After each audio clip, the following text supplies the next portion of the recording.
स्वागत है आपका अपना यूट्यूब चैनल विनय क्लासेस में। तो चलिए दोस्त, आज हम लोग फिर क्लास 10 के 7.2 का क्वेश्चन को लेकर आगे चलते हैं और ये सवाल है आपका निर्देशांक ज्यामिति का।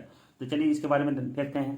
यहाँ देखिए लिखा हुआ है कि बिंदुओं -3, 10 और 6 -8 को जोड़ने वाले रेखाखंड को बिंदु -1 से किस अनुपात में विभाजित करता है।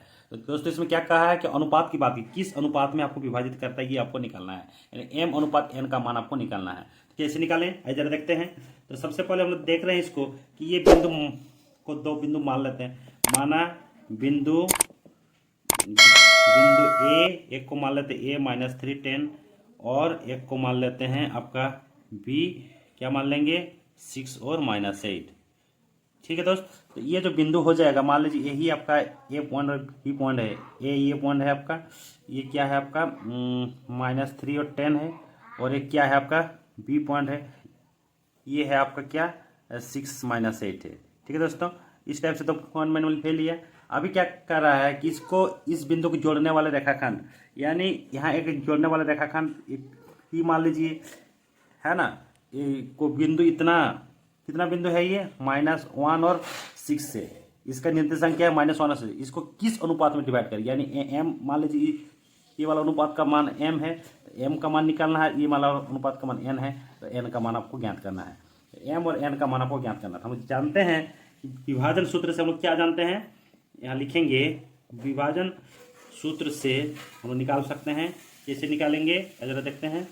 यहाँ होता है, किसी को भी लेकर चलते हैं, अगर ये x coordinate y coordinate, x को भी लेकर चल सकते हैं, y को भी ले सकते हैं। मान लीजिए x इक्वल टू क्या होता है mx2 जोड़ nx1 बाय m+n। तो अभी हम लोग क्या लेंगे, इसको हम लोग मान लेते हैं x1 और इसको मान लेंगे y1, इसको मान लेंगे x2 और इसको मान लेंगे y2। और ये क्या है x के जगह क्या हो जाएगा आपका -1 हो जाएगा, यहाँ पर रख देंगे -1 equal to mx2, m into x2 कितना है आपका 6 है, जोड़ n x1 कितना है आपका -3 है। ठीक है दोस्त, उसके बाद क्या है m+n है, m+n मैंने लिख दिया। ठीक है, इसको सॉल्व करेंगे क्या हो जाएगा, इधर आ जाएगा -m, क्रॉस मल्टीप्लिकेशन करेंगे, ये हो जाएगा -m इंटू ये वाला -n हो जाएगा। इसी इक्वल टू ये क्या हो जाएगा आपका 6m और ये क्या हो जाएगा -3n हो जाएगा। ठीक है दोस्त, तो इसको हम लोग लिख सकते हैं, इस इम्प्लाइड इसको अगर इधर ले आएंगे 6m को, तो क्या हो जाएगा -7m हो जाएगा, और इसको अगर उस साइड ले जाएंगे तो क्या हो जाएगा -2n हो जाएगा। तो ये माइनस माइनस कैंसिल हो जाएगा। तो यहाँ पर हम लिख सकते हैं, यहाँ लिख देते हैं कि m/n जो हो जाएगा ये कितना हो जाएगा आपका 2/7 हो जाएगा। तो मुझे निकालना था क्या, यहाँ निकालना था m अनुपात n का वैल्यू क्या होगा, यही आपको निकालना है। यहाँ क्या हो जाएगा m/n, यानी m अनुपात n इक्वल कितना हो जाएगा आपका 2:7 हो जाएगा। यही आपका अभिष्ट अनुपात आ गया। ठीक है दोस्तों, आई होप आप सभी समझ गए होंगे। चलिए अगला सवाल देखते हैं। चलिए दोस्त, हम लोग अगला सवाल देखते हैं। अगला सवाल है, वो अनुपात ज्ञात कीजिए जिसमें बिंदुओं a1-5 और b-4-5 को मिलाने वाला रेखाखंड x अक्ष में विभाजित होता है। इस विभाजन बिंदु के निर्देशांक भी ज्ञात कीजिए। तो दोस्तों इसमें x अक्ष में विभाजित होने की बात कही जा रही है। इसको हम लोग कैसे निकालेंगे, तो हम लोग इसको मान लेंगे, क्या मान लेंगे कि माना x अक्ष पर बिंदु के निर्देशांक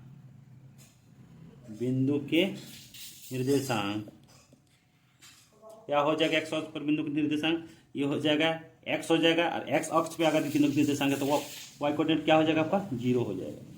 इतना है, तो इसके अनुसार हम यहाँ पर लिख सकते हैं इस टाइप से, ये हो जाएगा बिंदु ए का मान क्या है 1-5, और ये है आपका बिंदु बी, इसका मान क्या है -4 और 5। तो इसको x अक्ष पर कोई बिंदु होगा, मान लीजिए ई बिंदु है, तो इसका कोऑर्डिनेट क्या हो जाएगा फिर x 0 हो जाएगा। तो मुझे निकालना है क्या चीज़, निकालना है कि अनुपात पहले निकालना है, उसके बाद उस अनुपात निकालने के बाद विभाजन बिंदु के निर्देशांक भी ज्ञात करना है। ठीक है दोस्त, तो सबसे पहले हम लोग अनुपात निकालते हैं। तो अनुपात देखिए यहाँ पर निकालने के लिए इसमें हम लोग विभाजन सूत्र लगाएंगे। तो क्या लगाएंगे यहाँ पर, विभाजन सूत्र से क्या हो जाएगा, हम लोग y का वैल्यू लेके चलते हैं, y कोऑर्डिनेट लेके यहाँ 0 है तो हम लोग लिख सकते हैं y is equal to m y2 जोड़ n y1 divided by m plus n। इसमें mn लिखिए, m1 m2 लिखिए, कोई दिक्कत नहीं है। तो इसमें हम लगाएंगे, ये क्या है m है और ये क्या है आपका n है यहाँ पर, ठीक है। यहाँ से यहाँ तक m अनुपात है, यहाँ से यहाँ तक n के अनुपात में है। तो यहाँ पर क्या है, y है 0 है, 0 इज इक्वल टू क्या लिखना होगा, m y2 का मान कितना है, 5 है, इंटू 5 कर देंगे, n के जगह n ही होगा, y1 का मान कितना है, -5 है, और यहाँ पे लिखेंगे m प्लस n। यहाँ पर देखिए दोस्तों, ये जो क्रॉस मल्टीप्लिकेशन जब करेंगे तो 0 के साथ ये गुना हो जाएगा तो क्या हो जाएगा, 0 ही हो जाएगा। तो 0 इज इक्वल टू हम लिख सकते हैं क्या हो जाएगा, 5m और ये क्या हो जाएगा, -5n हो जाएगा, ठीक है दोस्त। तो इसको अगर हम लोग लिख सकते हैं तो क्या हो जाएगा, 5m is equal to 5n हो जाएगा। और अगर इसको हम लोग m/n के फॉर्म में लिखेंगे तो क्या हो जाएगा, 5/5 यानी ये क्या हो जाएगा, 1/1। तो हम यहाँ पर लिख सकते हैं एक लाइन क्या लिख सकते हैं, m अनुपात जो n का वैल्यू आया कितना है, 1:1 का रेशियो में आ गया, ठीक है दोस्त। अभी मुझे क्या निकालना है कि इस विभाजन बिंदु के निर्देशांक भी ज्ञात कीजिए। ये जो बिंदु है x0, एक तो 0 होगा ही, क्योंकि x अक्ष पर बिंदु क्या होता है, y 0 हो जाता है। तो मुझे क्या निकालना है, x निकालना है।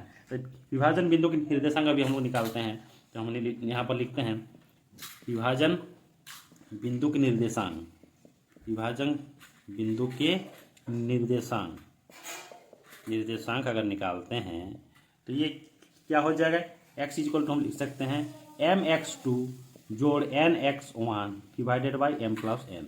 तो यहाँ पर x तो x ही होगा, तो x इज इक्वल टू हम यहाँ पर m क्या, m का मान 1 है, x2 क्या है, x2 आपको -4, तो 1 इंटू -4 हो जाएगा, जोड़ n का वैल्यू भी 1 है, n का रेशियो 1 इंटू क्या हो जाएगा आपका 1 हो जाएगा, divided by m plus n मतलब क्या हो जाएगा, 1 + 1 हो जाएगा, ठीक है दोस्त। तो चलिए आगे देखते हैं। तो दिस इज इक्वल टू हम यहाँ पर लिख सकते हैं, यहाँ नीचे लिखता हूँ, यहाँ क्या हो जाएगा, -4 और ये क्या +1/2, ये हम कितना हो जाएगा, -3/2 आपका हो जाएगा, ठीक है दोस्त। तो हम यहाँ अभी जो निर्देशांक है, अतः निर्देशांक यहाँ पर एक लाइन लिख दे सकते हैं, क्या, निर्देशांक इज इक्वल टू, अतः निर्देशांक मेरा कितना आ गया है, निर्देशांक मेरा क्या है, x0 है, और x0 का जो वैल्यू आया इसका क्या आ गया, -3/2 और क्या आ गया आपका 0 आ गया। यही दोस्तों आपका आंसर हो गया, यही आपको निकालना था। तो चलिए आई होप आप सभी को ये क्वेश्चन समझ में आ गया होगा। अगर आपको अच्छा लगा होगा वीडियो को तो जरूर आप लोग चैनल को सब्सक्राइब करें। आगे को वीडियो को देखने के लिए इस तरह के वीडियो में लेके फिर आऊँगा। तब तक के लिए धन्यवाद। Thanks for watching this video.